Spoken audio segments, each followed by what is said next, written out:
आज आपण इथे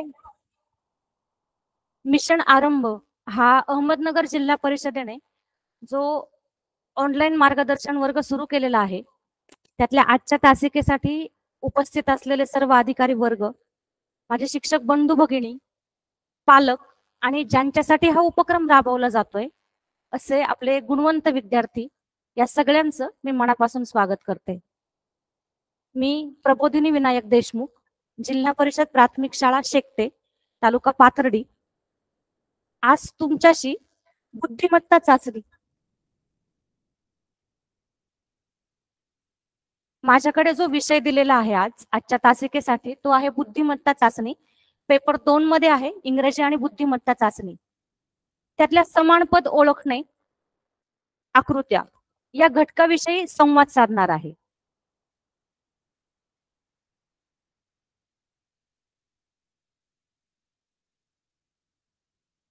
माझा आजचा घटक आत्ताच सांगितला मी, समानपद ओळखणे. याला भरांश आहे 8%.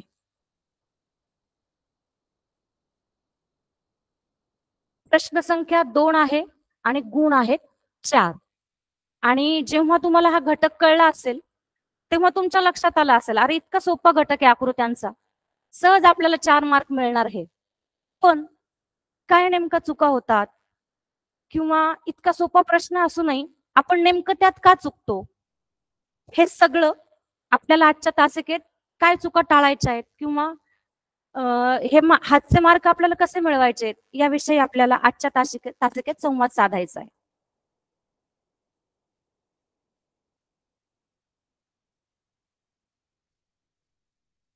आजची तासिका ही थोडीशी वेगळी असणार आहे. कारण घटक तुम्हाला माहिती आहे, बुद्धिमत्ता चाचणीमधला समानपद ओळखणे आहे, आकृत्या आहेत, आणि पाहिलं की तुम्हाला लक्षात येतं खूप सोपा घटक आहे. काय आज इतकं 1 तास शिकायचं आपण. नवोदय परीक्षे पण जेव्हा मुलं पेपर देऊन येतात तेव्हा म्हणतात, मॅडम खूप सोपा पेपर होता, सगळ्या आकृत्याच होत्या आणि आमच्या सगळ्या आकृत्या बरोबर येणार.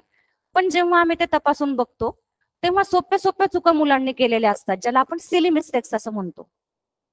मग ह्या होऊ नयेत म्हणून आजची तासिका थोडी वेगळी ठेवली आहे. काय आहे तासिकेचं स्वरूप ते आपण पाहूया आज.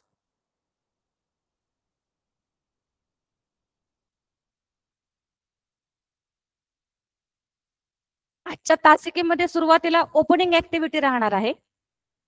ओपनिंग ऍक्टिव्हिटी म्हणजे काय, तर मी तुमचे व्हिडिओ सगळ्यांचे बंद आहेत त्यामुळे तुम्हाला पाहू शकत नाहीये. तुम्ही जरी मला पाहू शकत असाल पण आपली ओळख नाहीये, आजच आपण भेटतोय सगळे, हो की नाही. त्यामुळे आपल्या तासिकेत जे काही शिकायचंय आपल्याला त्यात एक सहजता यावी किंवा समजावं तुम्हाला लवकर म्हणून एक छोटीशी ओपनिंग ऍक्टिव्हिटी ठेवली आहे, जेणेकरून तुम्हाला जे काही शिकवलं जाणार आहे त्याविषयी सोपं जाईल तुम्हाला ते. ठीक आहे.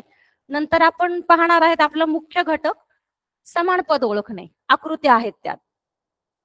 तुम्हाला 15 मिनिटांसाठी सराव करण्यासाठी जे काही मी शिकवलंय किंवा जे काही तुम्हाला सांगितलंय ते समजलंय की नाही यासाठी आपल्याला सराव करायचा आहे.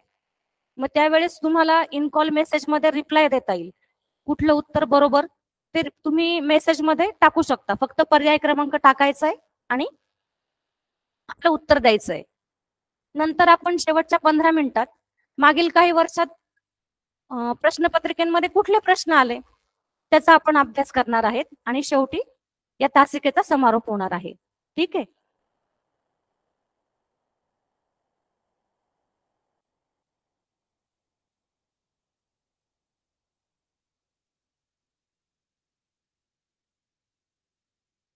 स्क्रीन दिसतोय सगळ्यांना? क्लिअर दिसत नसेल तर थोडं झूम वगैरे करून पहा म्हणजे तुम्हाला सोपं जाईल. इथे तुम्हाला फळ्या पॅनलवर दिसते फरक ओळखा. तुम्ही पहिलीपासून किंवा बालवाडीपासून हा घटक शिकत आलेला आहात किंवा पेपरमध्ये जेव्हा एखादी पुरवणी येते बालमित्र वगैरे सारखी, त्यात तर हे फरक ओळखा तुमच्या आवडीचा घटक आहे. 2 चित्र दिलेत मी तुम्हाला इथे आणि त्यातला फरक ओळखायचा आहे. आता लगेच इन कॉल मेसेज आपण नाही सुरू करणार, पण तुम्ही आता एक 5 मिनिटं निरीक्षण करा, काय फरक आहेत त्याची उजळणी करा, कुठले कुठले फरक दिसत आहेत. तुमचे शेजारी जर आई वडील असतील किंवा भाऊ बहीण असतील त्यांना सांगा हे हे फरक मला दिसलेत. मी जेव्हा शोधून पाहिले मला 8 फरक दिसले या आकृतीत. पाहू आपण किती जणांना 8 फरक दिसत आहेत. जेव्हा तुम्ही फरक ओळखणार, आकृतीचं निरीक्षण करणार, तेव्हा पूर्ण लक्ष या आकृत्यांकडे केंद्रित करा. घरी आई काय करतेय, आईने चहा केलाय की नाही, दादा खेळायला गेलाय की नाही, ते गोठ्यातलं वासरू काय करतंय, या सगळ्या गोष्टी विसरून जा थोडा वेळ. पूर्ण लक्ष तुमचं ह्या आकृतीकडे हवंय. ठीक आहे, मला वाटतं तुम्ही 4थीच्या परीक्षेतले गुणवंत विद्यार्थी आहात, स्कॉलर विद्यार्थी आहात आणि हा फरक ओळखायला फार वेळ लागणार नाही तुम्हाला. बघू आपण काय काय फरक आहेत आणि 8 फरक कुठले आहेत. आपण सुरुवातीपासून जाऊया, वरपासून खालपर्यंत येऊया आकृतीत. इथे 3 पक्षी दिसत आहेत.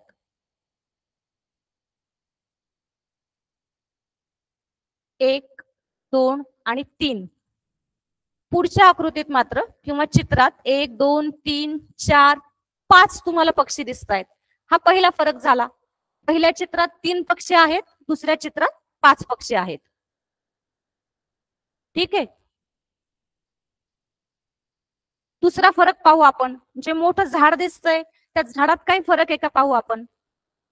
झाडाला इथे 2 फांद्या आहेत, त्याला परत 2 उपशाखा फुटल्या आहेत. इथे 2 फांद्या दिसत आहेत, त्याच्या उपशाखा आहेत, त्यात काही फरक नाहीये. झाडांची पानं पाहू किंवा तो पानांचा आकार पाहू. 1, 2, 3, 4, 5. 1, 2, 3, 4, 5. इथे काही फरक नाहीये. ठीक आहे, आपल्याला आतापर्यंत एक फरक शोधलाय आपण. आता घर दिसतंय, त्या घरात आपण पाहू. त्या घरामध्ये इथे एक डॉट आहे, या चित्रात काळा डॉट दिसतोय, पण या चित्रात मात्र तो डॉट नाहीये. म्हणून हा एक फरक झाला. दुसरा फरक शोधला आपण. तिसरा फरक पाहू. घराशेजारी जे झाडं आहेत, गवत आहे किंवा फुलं आहेत, त्याविषयी आपण पाहू आता. घराचाच आणखी एक फरक आहे, खिडकी. इथे खिडकी आहे, इथे मात्र खिडकी दिसत नाहीये. हा तिसरा फरक झाला. चौथा फरक, इथे 2 फुलं दिसत आहेत. सॉरी, इथे 1 फुल आहे आणि इथे 2 फुलं आहेत. हा पुढचा फरक झाला. परत इथे गवत आहे, त्याला फुल आहे, पण इथे नाहीये. हा एक फरक झाला. नदीचा आकार पाहू. नदीच्या आकारात काहीच फरक दिसत नाहीये. गवतात जे काही 2 दगड दिसत आहेत, तिथे एक फरक दिसतोय. काय फरक आहे. इथे दगड आहे, इकडे नाहीये. इथे गवत आहे, इथे नाहीये. म्हणजे आपण आकृतीचं बारीक निरीक्षण करून काय केलंय, त्यातले फरक शोधून काढलेत. आणि हाच घटक तुम्हाला इकडे आज आपल्याला शिकायचा आहे. घटकात शिकण्यासारखं किंवा नवीन सांगण्यासारखं नाहीये. जे काही करायचंय ते तुम्हालाच करायचंय, निरीक्षण करायचंय फक्त बारीक. आणि हे करण्याच्या आधी परत मी सांगितलं की आपली तासिका फक्त शिकवणं किंवा शिकणं अशी राहणार नाही. आजची गाणी असणार आहेत, गोष्टी असणार आहेत आणि तुमच्याशी संवाद साधणार आहे. ठीक आहे. आज रविवार आहे, तरी सुद्धा तुम्ही इतक्या सकाळी उठून या तासिकेला हजर राहिलात, उपस्थित राहिलात, त्यामुळं तुमचं पहिल्यांदा कौतुक करते मी. आणि काल जेव्हा आईने सांगितलं असेल तुम्हाला की अरे दादा दीदी सकाळी उठायचंय बरं का, लवकर तास आहे तुझा, शनिवारी सुट्टी होती पण उद्या सकाळी उठायचंय लवकर, त्यावेळेस तुम्ही हे गाणं नक्की म्हटले असणार. कुठलं. दिवस उद्याचा सवडीचा, दिवस उद्याचा सवडीचा, रविवार माझ्या आवडीचा, रविवार माझ्या आवडीचा, सोमवारचा असतो गणिताचा तास, गणिताच्या तासाला मी नापास, गणित विषय माझ्या नावडीचा, गणित विषय माझ्या नावडीचा, रविवार माझ्या आवडीचा, रविवार माझ्या आवडीचा. सोमवारपासून तुमची धावपळ सुरू होते. गणिताचा तास आहे, स्कॉलरशिपचे तास चालू आहेत शाळेत, दिवसभर शाळा, घरी आलं की घरचा अभ्यास. मग मंगळवार येतो. मंगळवारचं काय. भलताच कठीण तो मंगळवार, डोक्यावर असतो भूगोलाचा भार, डोक्यावर असतो भूगोलाचा भार, भूगोल विषय माझ्या नावडीचा, भूगोल विषय माझ्या नावडीचा, रविवार माझ्या आवडीचा. मंगळवारची तर वेगळीच कथा. घेऊन तोफान तलवारी, इतिहास येतो बुधवारी. बुधवारी काय होतं? इतिहास विषय असतो, इतिहासात सगळ्या लढाया. म्हणून म्हटलंय तोफा तलवारी घेऊन मंगळवार बुधवार येतो. म्हणजेच काय, आपला सोमवार ते शनिवार एकदम बिझी शेड्यूल असतं तुमचं. त्यामुळे रविवार सवडीचा असतानाही तुम्ही हजर राहिलात, आणि म्हणूनच तासिकेचं स्वरूप थोडं वेगळं ठेवलंय. ठीक आहे, आपण पाहू आता. शिकायचं नाहीच आहे आपल्याला, तर काय सांगितलं, कसं शिकायचं हे आपण पाहू.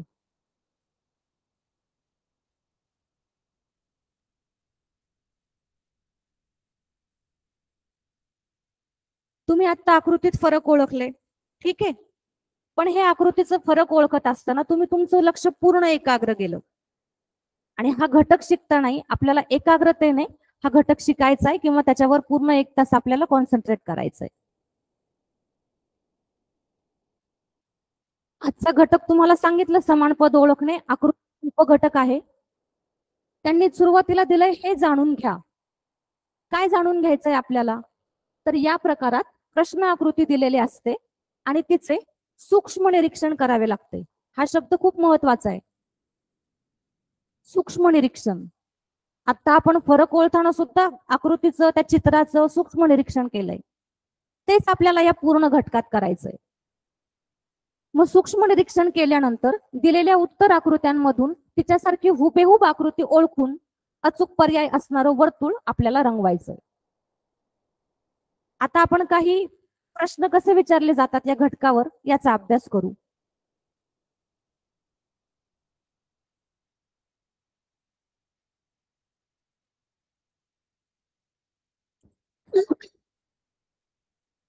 प्रश्न आकृती दिली आहे सुरुवातीला, वर्तुळ दिले प्रश्न आकृतीत, आणि उत्तर आकृत्यांमध्ये 4 वेगवेगळ्या आकृत्या दिल्या आहेत. त्रिकोणाची पहिली आहे, दुसरी वर्तुळ, आणि परत 2 आणखी त्रिकोण आहेत. मग आपल्याला करायचंय काय, तंतोतंत प्रश्न आकृती सारखी दिसणारी, हुबेहूब दिसणारी आकृती शोधून काढायची आहे. सोपा प्रश्न घेतलाय आधी, त्यामुळे एका सेकंदात सांगू शकता पर्याय क्रमांक 2 हे या आकृतीचं बरोबर उत्तर आहे. पण आता परीक्षेत इतके सोपे प्रश्न विचारले जाणार नाही आपल्याला. आपल्याला माहितीये, प्रश्नपत्रिका जेव्हा सेट करतात तेव्हा 3 प्रकारचे प्रश्न असतात, सोपे प्रश्न, मध्यम प्रश्न आणि कठीण प्रकारचे प्रश्न. मग या घटकावर सोप्यातला सोपाही प्रश्न विचारला जाऊ शकतो, किंवा मध्यम स्वरूपाचा, मध्यम काठिण्य असलेला प्रश्न विचारला जाऊ शकतो. मग आपण दोन्ही प्रकारचे उदाहरण या तासिकेतून पाहणार आहोत.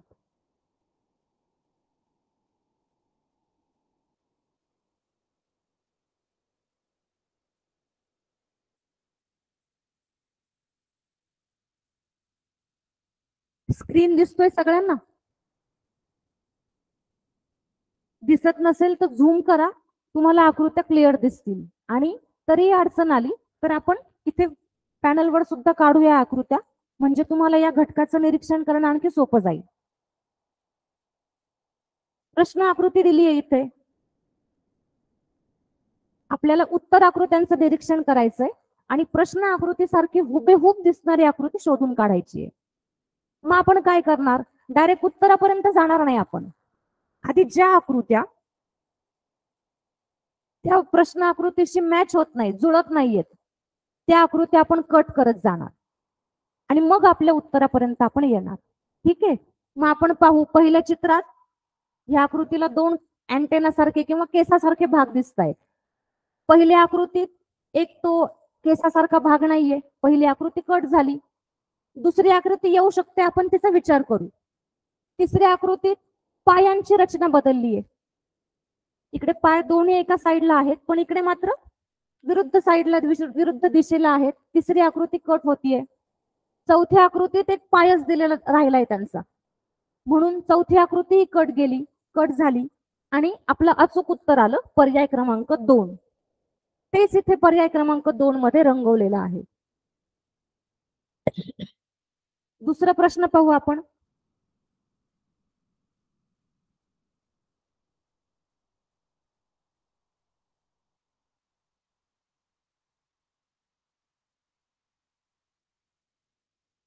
परत एकदा स्क्रीन क्लिअर दिसत नसेल तर झूम करा, म्हणजे आकृत्या तुम्हाला व्यवस्थित दिसतील. सोप्या आकृत्या आहेत. आपल्याला बाह्य आकार जर आपण पाहिला आकृत्यांचा सगळीकडे सारख्या दिसत आहेत. उभ्या तिरप्या रेषा आपल्याला दिसत आहेत, आडव्या आणि तिरप्या रेषा आहेत. मग आपल्याला प्रश्न आकृती सारखी दिसणारी अचूक आकृती शोधायची आहे. प्रश्न आकृती आहे ही. हिच्यासारखी दिसणारी तंतोतंत हुबेहूब दिसणारी आकृती सूक्ष्म निरीक्षण करून आपल्याला पर्यायातून शोधायचंय. मग आत्ताच सांगितल्याप्रमाणे आपण डायरेक्ट ती आकृती शोधणार नाही, तर आधी ज्या आकृत्या जुळत नाही त्या आकृत्या आपण कट करणार, कॅन्सल करणार. ठीक आहे, आपण मोजू ह्या आकृतीत किती रेषा आहेत. 1 2 3. 3 तिरप्या रेषा आहेत आणि 2 आडव्या रेषा दिसत आहेत. मग अशा रेषा असणाऱ्या पर्याय कुठला आहे ते आपल्याला निवडायचंय. 3 उभ्या, 3 तिरप्या आणि 2 आडव्या. इकडे 3 तिरप्या नाहीये, 2च तिरप्या रेषा आहेत, म्हणून पहिला पर्याय कट झाला. दुसऱ्या पर्यायातही 3 तिरप्या रेषा दिलेल्या नाहीयेत, दुसरा पर्याय कट होतोय. तिसऱ्या पर्यायात 4 दिल्यात तिरप्या रेषा, त्यामुळे तिसरा पर्यायही कट झाला. आणि प्रश्न आकृतीशी जुळणारं अचूक किंवा तंतोतंत जुळणारी आकृती म्हणून आपण पर्याय क्रमांक 4 हे उत्तर निवडलं आणि त्या क्रमांकाचं वर्तुळ आपण रंगवलं. ठीक आहे.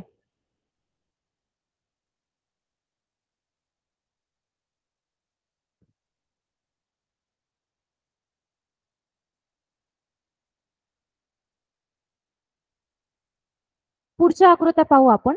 एक आयत दिलाय, आयताचे परत काही भाग केले, चौरस केलेत आणि प्रश्न आकृती सारखी दिसणारी तंतोतंत दिसणारी आकृती परत आपल्याला उत्तर आकृत्यातून शोधायची आहे. पाहू आपण काय आहे प्रश्न आकृती. चौरस दिला एक, त्याचे भाग केलेत 6 आणि पहिला भाग, नंतर हा दुसऱ्या मधला खालचा चौरस आणि तिसऱ्यातलं वरचं चौरस असं रंगवलेलं आहे. ठिपके दिले थोडक्यात, काळे ठिपके. मग आपण पाहू प्रश्न आकृती सारखी दिसणारी उत्तर आकृती कोणती नाही. आधी सांगितलं डायरेक्ट उत्तरापर्यंत जायचं नाही आपल्याला, आधी कट करत चालायचे पर्याय.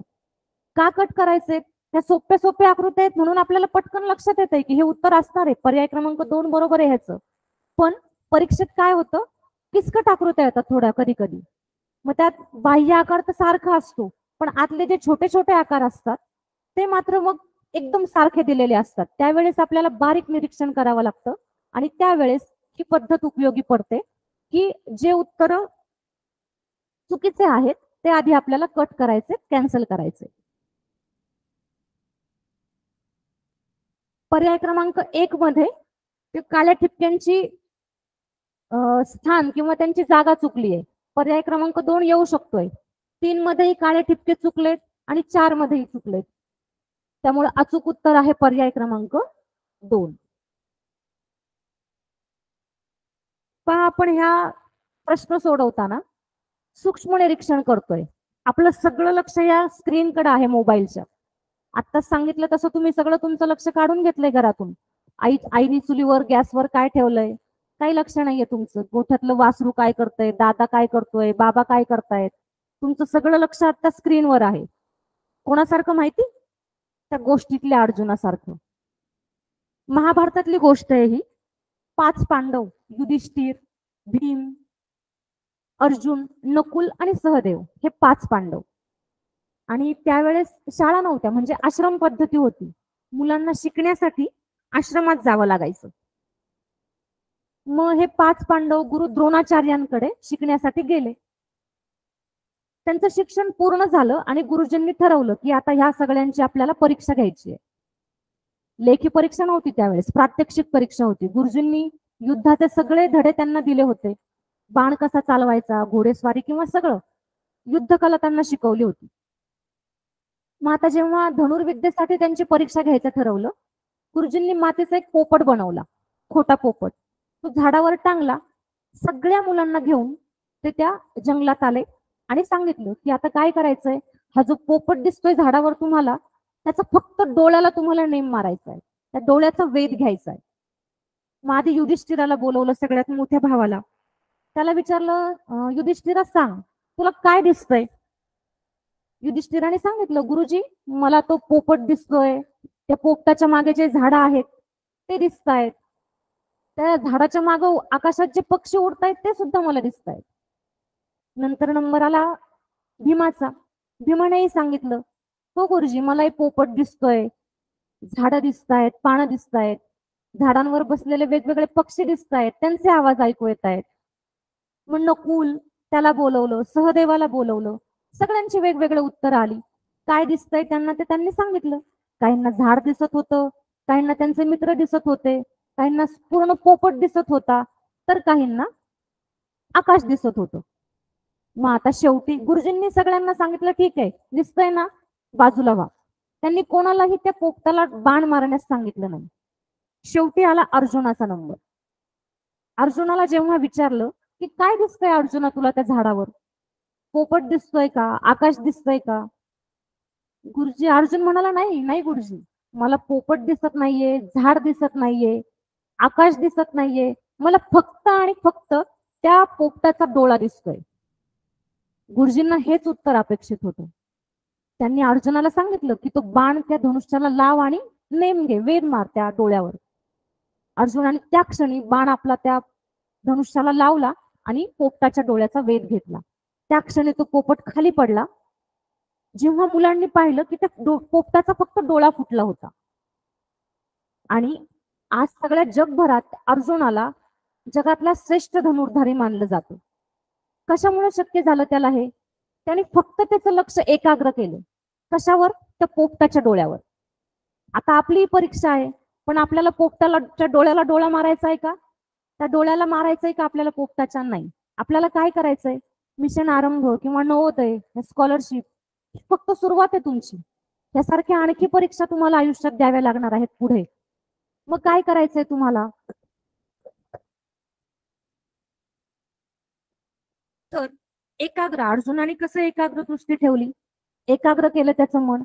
तसं कुठलाही पेपर द्या किंवा दैनंदिन रोजचं जीवन असेल, त्यात जगतानाही तुम्हाला ही एकाग्रता खूप महत्वाची आहे. एकाग्रता जर असेल, तुम्ही जे काही हाती तुमचं काम घेतलंय ते तुम्ही एकदम त्यात 100% देऊन यशस्वी होऊ शकता. तसंच इथे करायचंय आपल्याला. आकृत्यांमध्ये तंतोतंत आकृती शोधताना आपल्याला मन एकाग्र ठेवायचंय. ठीक आहे, आपण पुढची आकृती पाहू कशी असणार आहे.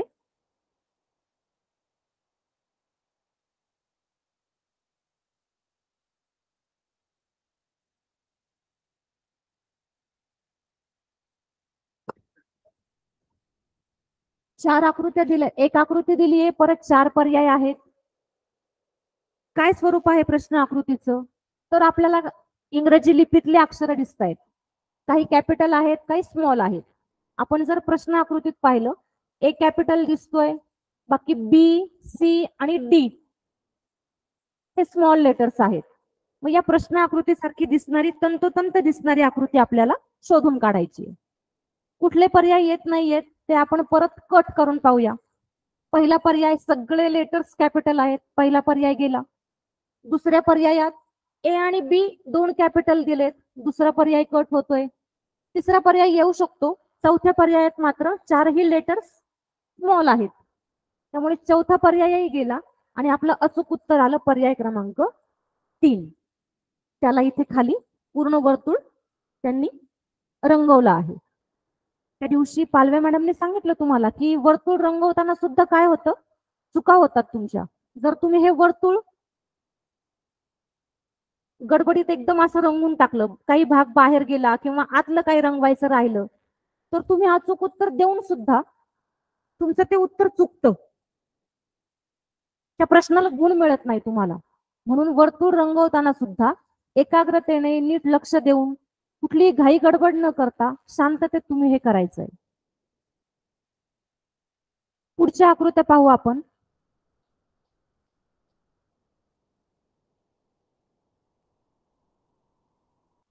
वर्तुळ दिलं इथे, उत्तर आकृत्यात पण 4ही वर्तुळ आहेत. बाह्य आकार सारखा आहे सगळ्या आकृत्यांचा. आता इथे आपल्याला आतमधले जे बारीक बारीक डिटेल्स आहेत त्यांचं निरीक्षण करायचंय आणि उत्तरापर्यंत जायचंय. काय आहे प्रश्न आकृती? वर्तुळ दिले सुरुवातीला एक. ठीक आहे, आणि या वर्तुळाचे भाग केलेत.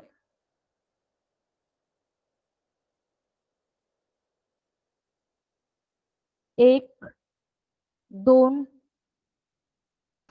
3 आणि 4 रेषा मारून वर्तुळाचे भाग केलेत 8. या 8 भागांमध्ये काही चिन्ह दिली आहेत. एक वर्तुळ दिलंय, अधिक चिन्ह आहे आणि त्रिकोण चिन्ह आहे. आपल्याला उत्तर शोधताना काय करायचंय? कुठल्या जागेवर आहेत, कुठल्या ठिकाणी आहेत याची स्थिती, ह्याचं निरीक्षण करायचंय. वर्तुळ बघू आपण. ह्या भागात वर्तुळ आहे. त्रिकोण 1 2 सोडल्यानंतर चौथ्या भागात त्रिकोण आहे. परत अधिक चिन्ह 2 भाग सोडून दिले, या भागात अधिक चिन्ह आहे. आता अशी दिसणारी आकृती आपल्याला पर्याय क्रमांकातून, उत्तर क्रमांकातून शोधायची आहे. कशी शोधणार? परत ज्या आकृत्या जुळत नाही त्या कट करणार, आपल्या उत्तरापर्यंत आपण जाणार. पहिली आकृती पाहू. त्रिकोण. आता आपण वर्तुळाची दिशा पाहू. वर्तुळ इथे पहिल्या भागात आहे, इकडे दुसऱ्या भागात आहे. एक क्रमांक कट होतोय आपला. दुसऱ्यामध्ये वर्तुळाची जागा आहे ती, त्याचा विचार होऊ शकतो, आपण बाजूला ठेवतो पर्याय. तिसऱ्यामध्ये वर्तुळाची जागा आहे, चौथ्यामध्ये आहे, आपल्याला ठरवता येत नाहीये. फक्त आपला आतापर्यंत पहिला पर्याय कट झालाय. ठीक आहे, आपण लगेच दुसरं दिसतंय म्हणून दुसऱ्याला टिक मार्क केली नाही. आपण दुसऱ्या क्रमांकाचं वर्तुळ रंगवलं नाही, कारण 3 आणि 4 याचं बारीक निरीक्षण करायचं आपलं राहिलेलं आहे. आता आपण दुसरं चिन्ह बघूया. अधिक चिन्ह इथे आहे, अधिक चिन्ह बरोबर येऊ शकतो हा पर्याय. इथे त्रिकोण दिलाय त्यामुळे तिसरा पर्याय कट होतो, चौथा येऊ शकतो. आपल्याकडे आता 2 पर्याय उरलेत, 2 आणि 4. या 2 पर्यायांमधून आपल्याला एक अचूक उत्तर निवडायचंय. ठीक आहे, पाहू आपण कुठलं येतं. अधिक चिन्हचा विचार करतोय आपण. इथे बरोबर आहे, चौथ्या आकृतीत सुद्धा अधिक चिन्ह बरोबर आहे. आपण वर्तुळाचा आज जे छोटं वर्तुळ काढलंय त्याचा विचार केला आधी, नंतर जे अधिक चिन्ह काढलंय त्याचा विचार केला, आणि आपल्याला आता त्या त्रिकोणाचा विचार करायचा आहे. आपण दुसऱ्या आकृतीत पाहू. त्रिकोण बरोबर प्रश्न आकृती सारखा इथे आलेला आहे, पण चौथ्या आकृतीत मात्र तो खाली गेलाय, म्हणून चौथा पर्याय आपला कट झाला आणि आपलं अचूक उत्तर आलं पर्याय क्रमांक 2. इथे स्पष्टीकरण सुद्धा दिलंय. आणि बऱ्याच वेळा काय होतं, पुस्तकात कुठलाही घटक असू, काही प्रश्न सोडून दिलेले असतात. ज्यावेळेस हे प्रश्न सोडून देतात त्यावेळेस त्याचं स्पष्टीकरण दिलेलं असतं खाली, पण आपल्याला खूप घाई असते, गडबड असते. आपण काय करतो, स्पष्टीकरण वाचायच्या भानगडीत पडत नाही. आपण पटापट उत्तर सोडवायचे, रंगवायचे, वर्तुळ किती बरोबर आले पाहायचं, चेक करायचं. पण माझी सगळ्यांना सूचना असेल किंवा विनंती असेल की जे काही प्रश्न सोडून दिलेले असतात सुरुवातीला, त्यातलं स्पष्टीकरण तुम्ही नक्की वाचा. त्यातून काय होतं, तुम्हाला एक हिंट मिळते की कसा प्रश्न सोडवायला हवा, काय यांनी केलंय उत्तर शोधताना, त्याचा एक क्ल्यू, एक हिंट मिळते आणि आपल्याला उत्तरापर्यंत जाणं सोपं होतं. आपण इथे या प्रश्नाकृतीमध्ये काय त्यांनी स्पष्टीकरण दिलं होतं ते वाचू. स्पष्टीकरण दिलंय, प्रश्न आकृतीतील वर्तुळातील भागांची संख्या व वर्तुळातील त्रिकोण, वर्तुळ आणि अधिक या चिन्हांची स्थिती लक्षात घेऊन उत्तर आकृतीतील आकृती क्रमांक 2 ही प्रश्न आकृतीशी तंतोतंत जुळते. आकृती 1, 3 आणि 4 मध्ये परत या 3 चिन्हांची म्हणजेच त्रिकोण, वर्तुळ आणि अधिक या चिन्हांची स्थिती प्रश्न आकृतीपेक्षा भिन्न आहे. ठीक आहे, म्हणून परत एकदा सांगते की ज्या ज्या वेळेस तुम्ही प्रश्न सोडवाल, उदाहरणं सोडवाल, गणितातले असो, बुद्धिमत्ता, मराठी किंवा कुठलाही विषय असो, जी प्रश्न सोडून दिलेली असतात त्या खालचं स्पष्टीकरण तुम्ही नक्की वाचा. पुढचा प्रश्न पाहू आपण.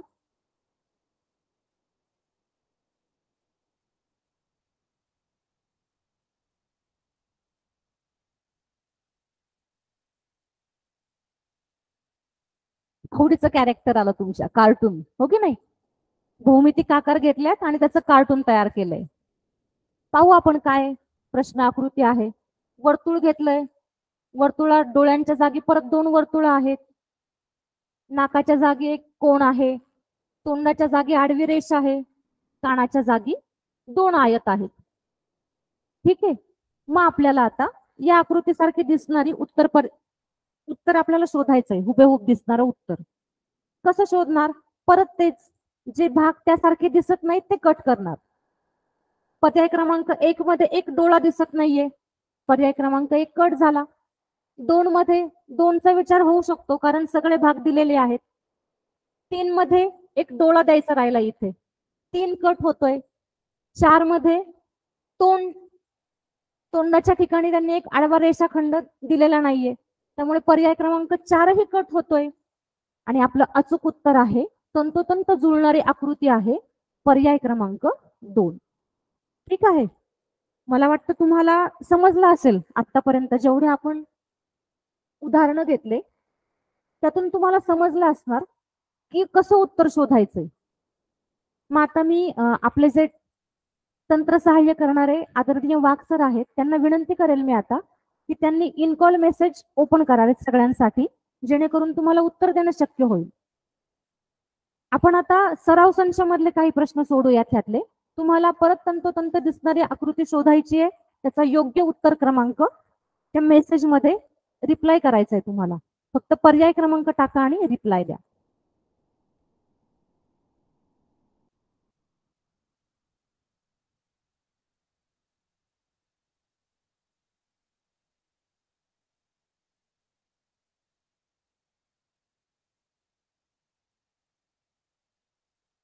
वर घ्यायचे स्क्रीन थोडं, 23वी आकृती सिलेक्ट होत नाहीये. 23वी आकृती घ्यायची. 23.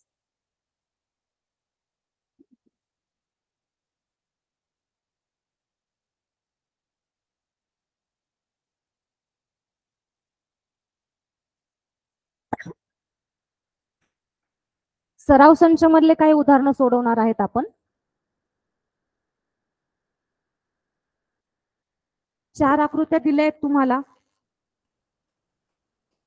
अरे वा, उत्तर यायला सुरुवात झाली.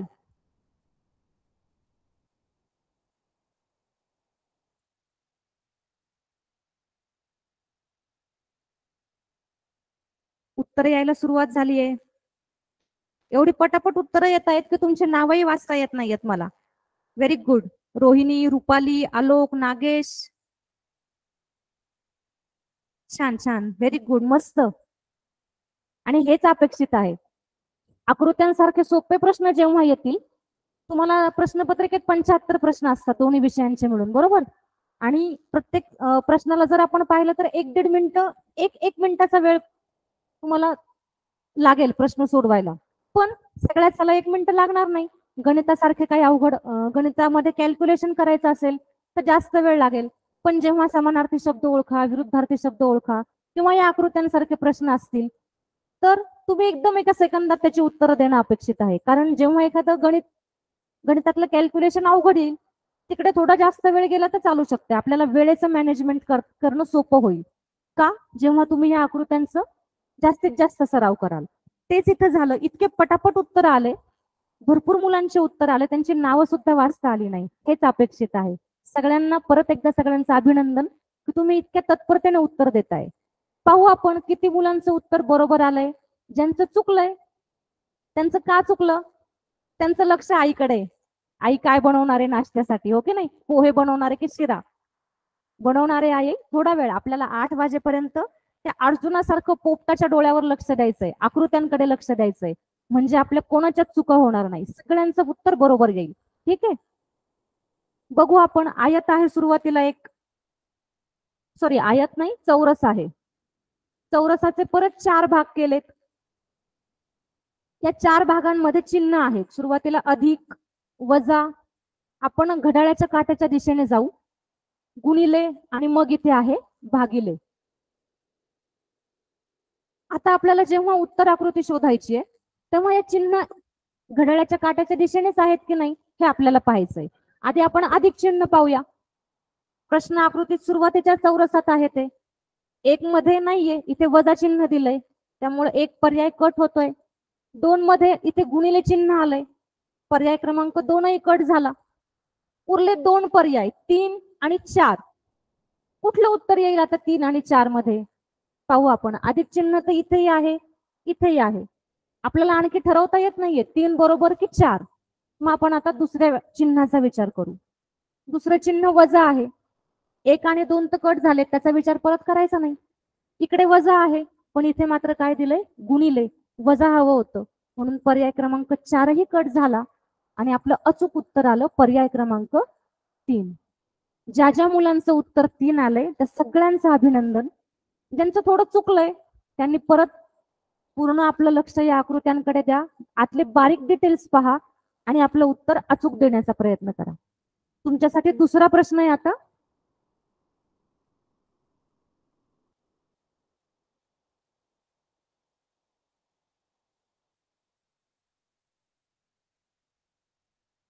पुन्हा एक चौरस दिलाय तुम्हाला. चौरसाचे 9 भाग केलेत आणि या 9 भागांमध्ये तिरप्या रेषा किंवा आडव्या रेषा काही भाग रंगवलेत, काही भाग रंगवायचे राहिलेत. त्याचं बारीक निरीक्षण करा आणि आपलं उत्तर कमेंट बॉक्स मध्ये तुम्ही टाकू शकता, रिप्लाय देऊ शकता.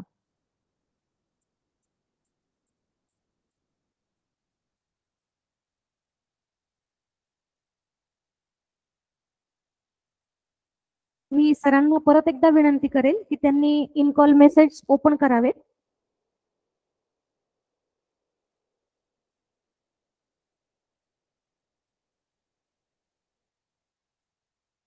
ठीक आहे, उत्तर तुम्ही शोधला असेल. आतल्या ज्या बारीक बारीक तिरक्या रेषा आहेत, जो रंगवलेला भाग आहे त्याचं निरीक्षण करा.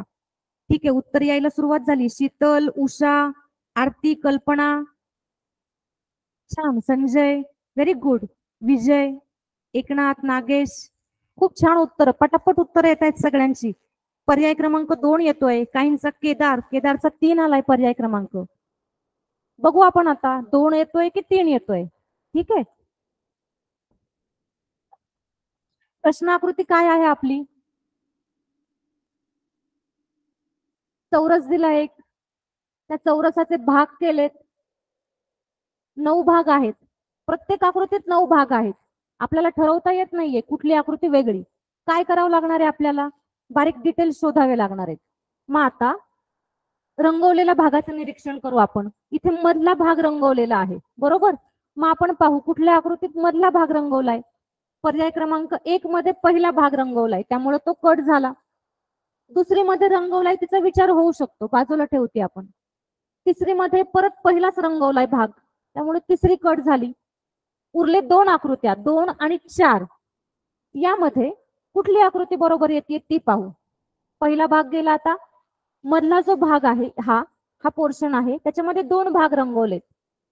आपल्याला फक्त 2 आणि 4चा विचार करायचा आहे. 2 मध्ये आहेत दोन्ही भाग रंगवलेले, पण 4 मध्ये मात्र हा भाग रंगवायचा राहिलाय, हो की नाही. त्यामुळं 4 ही पर्याय कट होतोय आणि आपलं अचूक उत्तर येत आहे पर्याय क्रमांक 2. आणि काय होतं माहिती मुलांना, कधी कधी काय, त्या रेषा आहेत ना मधल्या दिलेल्या रंगवलेले भाग, यांची स्थिती सुद्धा तुम्हाला लक्षात घ्यावी लागते. इतके बारीक डिटेल्स द्यावे लागतात. त्यावेळेस तुम्हाला त्या रेषा तिरक्या आहेत की उभ्या आहेत की आडव्या आहेत, प्रत्येक आकृतीत त्यांची स्थिती कशी आहे इतकं बारकाईने पाहावं लागणार आहे. आणि यासाठी तुम्हाला डोकं शांत ठेवावं लागणार आहे. ज्यावेळेस आपण शांततेत राहू, शांततेत राहून विचार करू, कुठल्याही बाहेरच्या परिस्थितीने आपण गडबडून गोंधळून जाणार नाही, त्यावेळेस आपले उत्तर अचूक येतील, बरोबर. एक म्हण आहे इंग्रजीमध्ये किंवा वाक्प्रचार आहे, फ्रेज म्हणतात त्याला, if you can keep your head. काय म्हणा वाक्प्रचार आहे, if you can keep your head, म्हणजे तुम्ही तुमचं डोकं शांत ठेवू शकलात तर, किंवा कुठलीही एखादी परिस्थिती स्थिर राहून शांत राहून तिला तुम्ही सामोरं जाऊ शकलात. काय काय होऊ शकतं, कुठल्याही कठीण समस्या तुम्ही सोडवू शकता आणि यशापर्यंत जाऊ शकता. आम्हाला ही कविता होती 8वी 9वीत असताना, if you can keep your head when all about you are blaming it, are losing and blaming it on you. परत एकदा सांगते कविता, तुम्हाला जेव्हा वाचायला मिळेल गुगलला जा, गुगललाही आहे ती. If you can keep your head when all about you are losing and blaming it on you.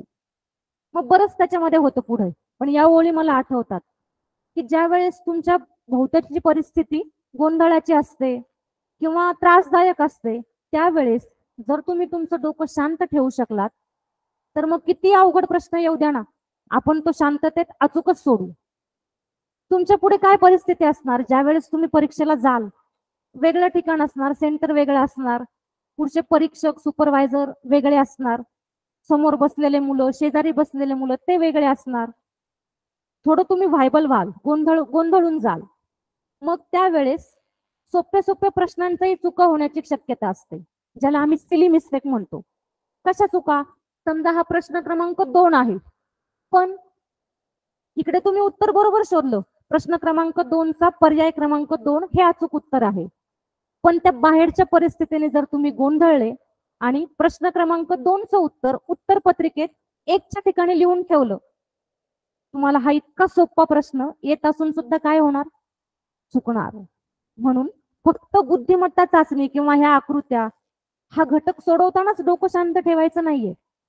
कुठलाही पेपर असो किंवा दैनंदिन जीवनात सुद्धा, शाळेत सर शिकवत असले, परिपाठात काही सांगत असले, त्यावेळेस सुद्धा आपल्याला आपलं डोकं शांत ठेवणं आवश्यक आहे. If you can keep your head, you have to keep your head. शांत राहिलं पाहिजे तुम्ही, ठीक आहे, एकाग्र राहिलं पाहिजे. पुढचा प्रश्न पाहू आपण.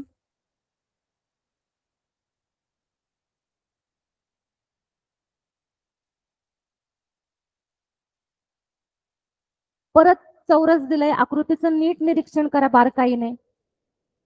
सगळीकडे चौरस आहेत. चौरसाच्या तिरप्या रेषा काढल्या आहेत. त्या तिरप्या रेषांचं निरीक्षण करा, त्या मोजा. सगळ्यांची स्थिती आपण पाहिली तर सगळ्या तिरप्या रेषा आहेत. मग आता उत्तरापर्यंत कसं जाणार? त्या मोजा किती आहेत आणि ज्या योग्य रेषा आहेत त्यावरून ठरवा की कुठलं उत्तर तुमचं बरोबर आहे.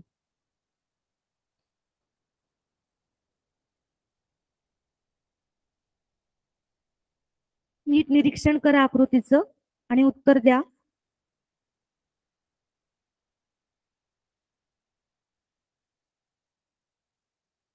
छान, सगळ्यांचे रिप्लाय येत आहेत, उत्तर येत आहेत. म्हणजे मी काय सांगतेय ते तुमच्यापर्यंत पोहोचतंय, समजतंय तुम्हाला. ठीक आहे, बघू आपण काय काय उत्तर आहेत. काही मुलांनी 3 पर्याय दिलाय, काहींचा 2 आलाय. आणखी नाही, पर्यायात काय होतंय तुमचं? गोंधळ होतोय. काहींचं 1 येतंय उत्तर, काहींचं 2 येतंय, काहींचं 3 येतंय. असं व्हायला नकोय. खूप सोपी आकृती ही, अजिबात किचकट आकार नाहीयेत त्याच्यामध्ये, बारीक बारीक डिटेल्स नाहीयेत. त्यामुळे तुमचं उत्तर चुकणं अपेक्षित नाहीये इथे आता. व्हेरी गुड, 3 उत्तर येतंय सगळ्यांचं. रोहिणी, साई, विद्या, निकिता, व्हेरी गुड. इथे पाथर्डीतली आमची श्रुतिका होती, ती पण खूप पटापट उत्तर देत होती मागच्या तासिकेत. Very good. संजय, अशोक, नावही वाचता येत नाही तितक्या पटापट रिप्लाय येत आहेत आणि सगळ्यांचं उत्तर 3 येत आहे. बघू आपण 3 उत्तर आहे का. रिप्लाय देणं थांबवा, आता आपण समजून घेऊ 3 उत्तर कसं बरोबर आहे. प्रश्न आकृती जर पाहिली, चौरस आहे. उत्तर आकृत्यांमध्ये सुद्धा चौरस दिलेला आहे. 4ही ठिकाणी सारखाच आकार आहे, बाह्य आकार. आपल्याला ठरवता येत नाहीये उत्तर. मग आपण काय करणार? आतल्या तिरक्या रेषा पाहणार. मोजू आपण. 1, 2, 3, 4 आणि 5. 5 तिरप्या रेषा दिल्या आहेत चौरसात. पहिल्या आकृतीत 3च आहेत, 2 आणि 3. पहिली आकृती कट झाली आपली. दुसऱ्या आकृतीत 1, 2, 3, 4 म्हणून दुसरी आकृती कट होतीये. तिसऱ्या आकृतीत 1, 2, 3, 4, 5 तिसरी येऊ शकते. पण आणखी नाही, आपण उत्तरापर्यंत पोहोचलो नाही. चौथ्या आकृतीचं निरीक्षण करायचं राहिलंय आपलं. चौथ्या आकृतीत मोजू. 1, 2, 3, 4, 5. अरे, इथेही 5 आहेत, इथेही 5 रेषा आहेत. आता कसं उत्तर ठरवणार? 3 की 4? हाच तुमचाही गोंधळ झालेला असणार आहे. पण जर तुम्ही बारकाईने निरीक्षण केलं तर पहा, इथे सगळ्या रेषांमध्ये सारखं अंतर ठेवलंय, बरोबर? पर्याय क्रमांक 3 मध्ये. पण पर्याय क्रमांक 4 मध्ये त्या 3 ज्या रेषा दिल्यात तिरप्या, तिथलं अंतर कमी झालंय आणि हे तंतोतंत जुळणारी आकृती नाही होऊ शकत. म्हणून पर्याय क्रमांक 4 ही कट झाला आणि तुम्ही सगळ्यांनी दिलेलं पर्याय क्रमांक 3 हे उत्तर अतिशय योग्य आहे, बरोबर आहे. छान, सगळ्यांचं पुन्हा एकदा अभिनंदन. तुम्हाला खूप छान पद्धतीने एकाग्रतेने तुम्ही तासिका ऐकताय आणि उत्तर देतायत. 15 मिनिटं उरली आहेत. आता इतके सोपे प्रश्न तुम्हाला येऊ शकतात. 1-2 प्रश्न असतात प्रश्नपत्रिकेत, 2ही सलग येतात प्रश्न. प्रश्न काय असतो आपण पहिल्यांदा पाहिलं की प्रश्न आकृती सारखी दिसणारी तंतोतंत जुळणारी आकृती पर्यायातून शोधा. 2 सलग प्रश्न असणार. एखादी आकृती सोपी असू शकेल यासारखी, पण एखाद्या आकृतीत मात्र किचकट भाग असतील किंवा एकही भाग सारखा नसेल. तुम्हाला फसवण्यासाठी अशा आकृत्या दिल्या जातात. काय प्रश्न स्वरूप असेल अशा प्रश्नांचं की ज्यात आपण गोंधळून जाऊ शकतो, ते आपण आता पाहू.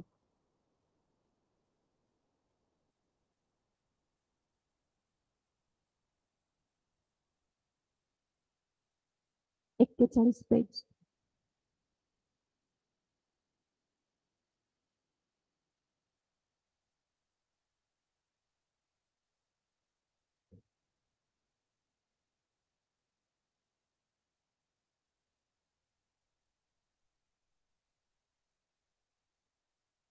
ही आकृती दिली आहे समोर तुम्हाला.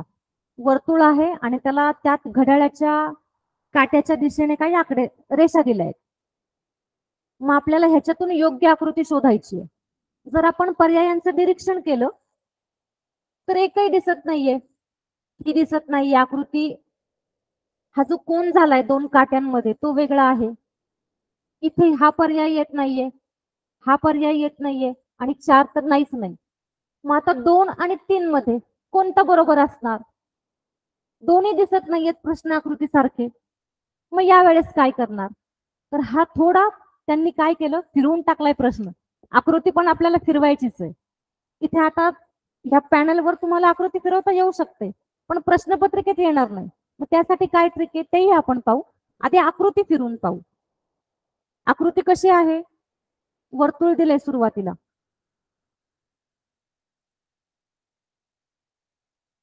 ठीक आहे, हे वर्तुळ आहे. वर्तुळात काटे काढलेत घड्याळाच्या दिशेने, हा एक आणि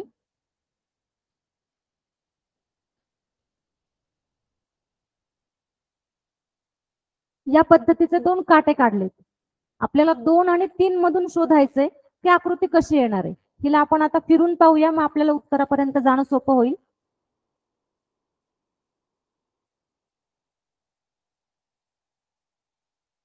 आपण हा जो छोटा काटा आहे तो खाली घेतला.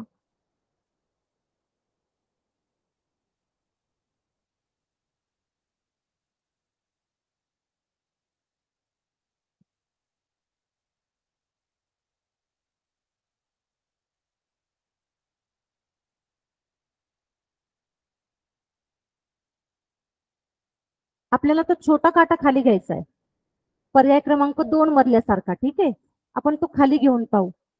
असा आहे काहीसा. म्हणजे हा जो आपण आकार फिरवलाय आणि या 2 मध्ये जो आकार आहे तो सारखा दिसतोय आपल्याला, हे उत्तर येऊ शकतं. आता आपण 3चा पण विचार करून पाहू. ठीक आहे, 2 थोडा वेळ बाजूला ठेवू आपण. 3 मध्ये कसं फिरलेत आकडे? आकडे म्हणण्यापेक्षा आकडे दिले नाहीयेत घड्याळात, घड्याळाचे काटे दिलेत. ते कसे फिरलेत ते आपण पाहू.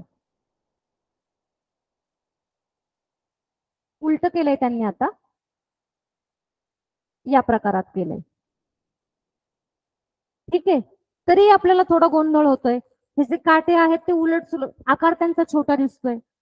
मग आता आपल्याला प्रश्न आकृतीत तर असं करता येणार नाहीये किंवा प्रश्नपत्रिकेत तुम्हाला त्यावेळेस फिरवता येणार नाही आकृती. मग काय करणार आपण? त्याची एक सोपी ट्रिक सांगते, जेणेकरून तुम्हाला उत्तर शोधणं सोपं जाईल. जर आपण पाहिलं इथे,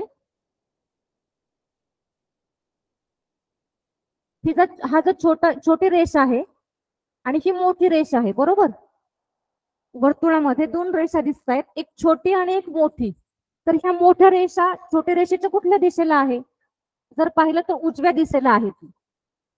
आणि इकडे छोट्या रेषेच्या उजवी रेषा डाव्या हाताला आहे. त्यामुळं पर्याय क्रमांक 3 येणार नाही आणि आपलं उत्तर येणार पर्याय क्रमांक 2. असाच एक आणखी प्रश्न सोडून पाहू आपण आकृती फिरून पाहण्याचा.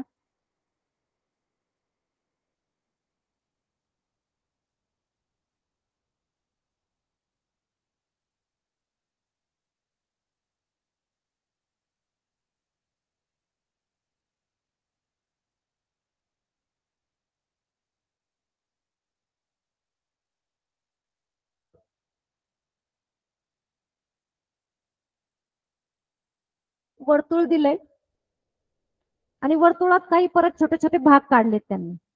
आधी आपण प्रश्न आकृतीचं निरीक्षण करू आणि त्यासारखी दिसणारी हुबेहूब तंतोतंत दिसणारी आकृती उत्तर आकृत्यांमधून शोधून काढू.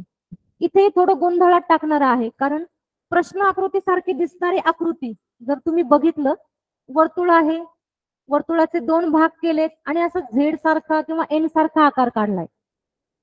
कुठल्याच पर्यायात तुम्हाला असं दिसत नाहीये, यात दिसत नाहीये, ही रेष इकडून इकडे आलीये. पर्याय क्रमांक 1 नाही दिसत आहे, 2 नाही दिसत आहे, 3ही नाही आणि 4ही नाही.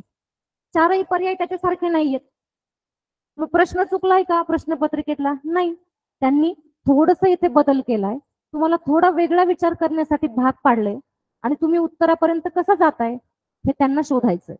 मग जर तुम्हाला कळलं की आकृती फिरून पाहिली तर आपलं उत्तर येऊ शकतं. कसं येऊ शकतं ते आपण पाहू आता. आकृतीमध्ये परत वर्तुळ दिलं एक, हो की नाही?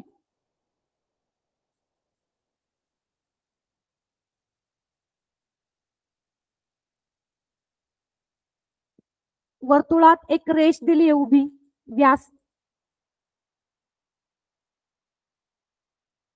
आणि एन सारखा आकार काढलाय. तिरपा झेड किंवा एन म्हणू आपण. ठीक आहे. आपल्याला उत्तर आकृत्यांसारखी ही आकृती फिरून पाहू आपण. प्रश्नपत्रिकेत हे लक्षात घ्या, प्रश्नपत्रिकेत तुम्हाला तिथे पेपर फिरवता येणार नाहीये किंवा आकृती फिरवता येणार नाहीये, पण तुम्हाला समजणं सोपं व्हावं म्हणून इथे आकृती फिरून दाखवतीये आणि कसा विचार करावा लागणार आहे उत्तर शोधताना ते आपण इथे सांगतोय. आपण पर्याय क्रमांक 1 सारखी आकृती फिरून पाहू. हा जो भाग आहे त्याच्यासारखं 1 क्रमांक सारखं आपल्याला फिरवायची आकृती.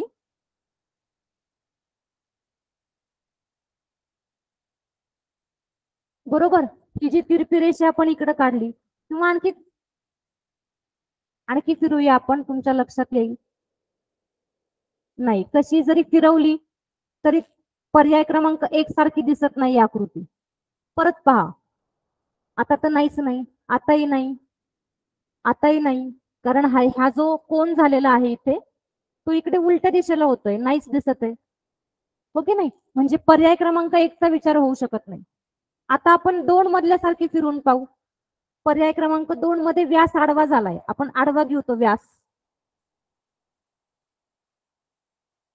नाही दिसत आहे आडवाई, कारण एन या बाजूला येतोय, असा इकडे इथे येतोय, म्हणून पर्याय क्रमांक 2ही कट होतोय. आता पर्याय क्रमांक 3 मधल्यासारखी फिरू आकृती ही.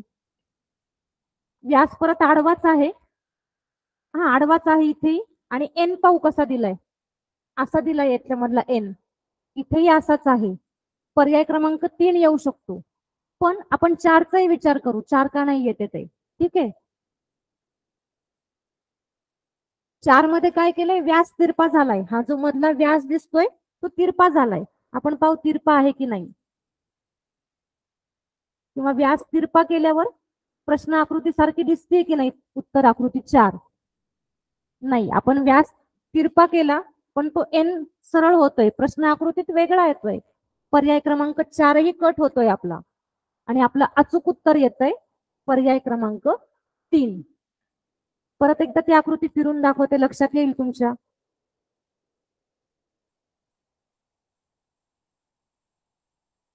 किंवा तुम्हाला लक्षात आलं असेल एन, पण आता दरवेळेस आपण आकृती फिरून पाहणार नाहीये.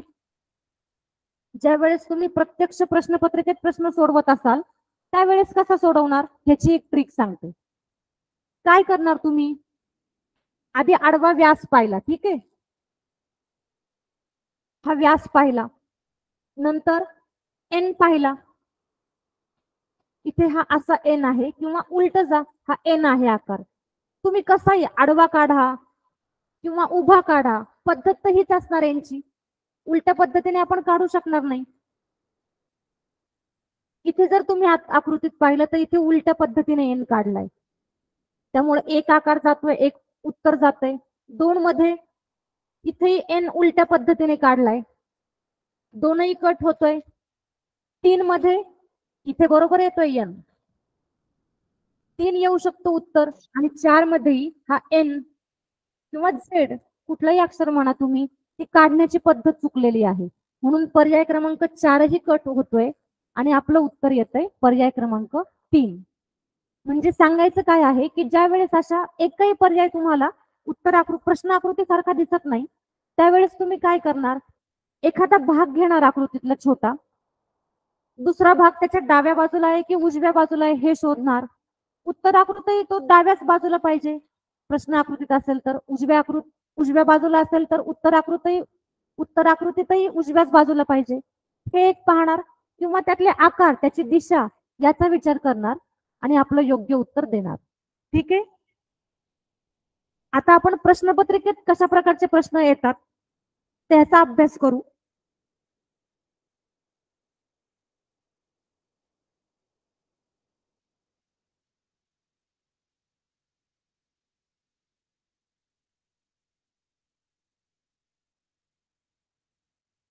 2018 साली आलेले प्रश्न आहेत हे.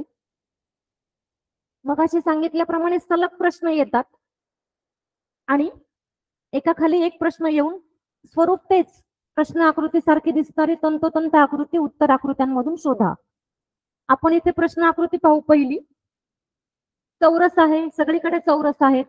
जे भाग जाणार नाही ते कट करू.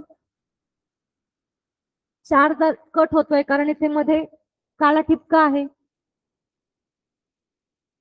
एकही कट होतोय. 2 कट होतोय कारण ह्या तिरप्या रेषा आहेत, इकडे मात्र आडव्या उभ्या रेषा दिल्या आहेत. 2 कट झाला आणि आपलं अचूक उत्तर पर्याय क्रमांक 3. ठीक आहे. दुसरी आकृती पण कशी आहे,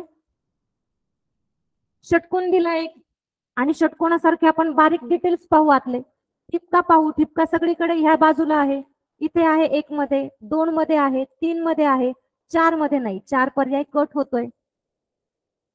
हा जो भाग आहे कोणासारखा त्याचा विचार करू. 1 मध्ये आहे, 2 मध्ये नाही, 3 मध्ये नाही, 2 मध्ये नाही. म्हणजे आपलं अचूक उत्तर आलं पर्याय क्रमांक 1.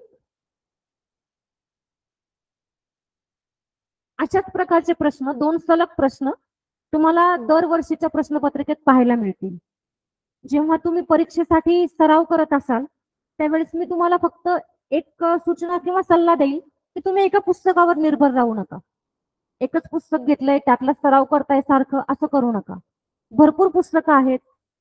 जिल्हा परिषदेने काढलेलं मिशन आरंभ हे मार्गदर्शिका आहे तुमच्याकडे. स्कॉलरशिप परीक्षेसाठी बनवलेली मार्गदर्शिका आहे. वेगवेगळ्या प्रकाशनांची, खासगी प्रकाशनांची भरपूर पुस्तकं उपलब्ध आहेत. त्यातल्या सगळ्या प्रश्नांचा सराव तुम्ही करा. तसंच ऑनलाईन आहात तुम्ही, तुम्हाला नेटवर वेगवेगळे ऍप शोधता येतील. स्कॉलरशिप परीक्षेसाठी भरपूर ऍप तयार केलेले आहेत. त्यात ऑनलाईन टेस्ट आहेत, त्या सोडवता येतील. म्हणजे जेवढा अधिक सराव तुम्ही कराल तेवढ्या ह्या प्रश्नपत्रिका असू किंवा कुठलाही प्रश्न असो तुम्हाला सोडवणं त्याला सहज शक्य होणार आहे. जाता जाता एवढंच सांगेन की फक्त एवढीच परीक्षा नाहीये तुमच्या पुढे, ही सुरुवात आहे, आरंभ आहे. हो की नाही. आपल्या उपक्रमाचं नावच आहे मिशन आरंभ आणि आरंभही प्रचंड आहे.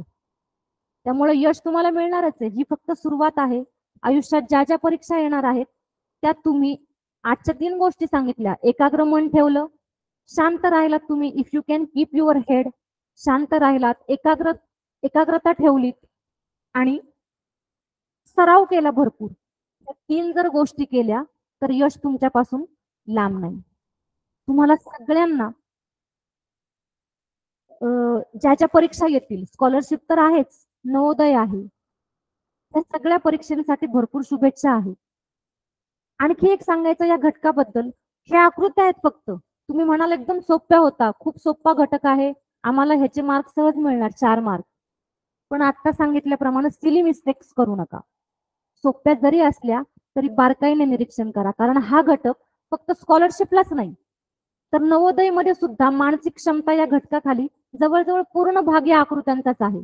मग त्यात आरशातील प्रतिमा असतील किंवा पाण्यातील प्रतिबिंब असेल, आकृतीमध्ये लपलेला छोटा भाग तुम्हाला शोधायला देतात तो भाग असेल किंवा गटाशी न जुळणारं पद असेल, या सगळ्यांमध्ये या आकृत्या आहेत. त्यावेळेस फक्त आणि फक्त सूक्ष्म निरीक्षण हे तुम्हाला कामी येणार आहे. ठीक आहे, वेळ होत आलेला आहे. आज रविवार असूनही तुम्ही सगळे उपस्थित राहिलात. आईने सकाळी काल तुम्हाला सांगितलं होतं उठायला, तरी तुम्ही उठलात. पूर्ण 1 तासभर मन लावून ही तासिका ऐकलीत. त्याबद्दल तुमचं एकदा अभिनंदन मानते. तसंच अहमदनगर जिल्हा परिषद याचे सर्व अधिकारी यांनी हा जो उपक्रम राबवला त्याच्यात सातत्य ठेवलं, याबद्दल त्यांचा मी आभार मानते. तसंच पाथर्डी पंचायत समितीतील सर्व अधिकारी वर्ग, माझे सर्व शिक्षक बंधू भगिनी, माझ्या शाळेचे मुख्याध्यापक, माझे सहकारी, पालकांनी आज मुलांना सुट्टीचा दिवस असूनही मोबाईल उपलब्ध करून दिला आणि ज्यांच्यासाठी हा उपक्रम, ज्यांना समोर ठेवून हा उपक्रम राबवला जातोय, तर तुम्ही गुणवंत विद्यार्थी, तुम्ही शांत राहून ही माझी तासिका ऐकलीत, त्याबद्दल तुमचंही आभार मानते आणि थांबते. आणखी एकदा परत एक थोडं सांगायचं राहिलं की माझ्यावर विश्वास टाकला, मला संधी दिली बोलण्याची, त्या सगळ्यांचं, केंद्रप्रमुख साहेब असतील, विस्तार अधिकारी साहेब किंवा सगळेच घटक, त्यांनी माझ्यावर जो विश्वास टाकला त्याबद्दल त्यांचंही मी आभार मानते मनापासून आणि थांबते. थँक्यू.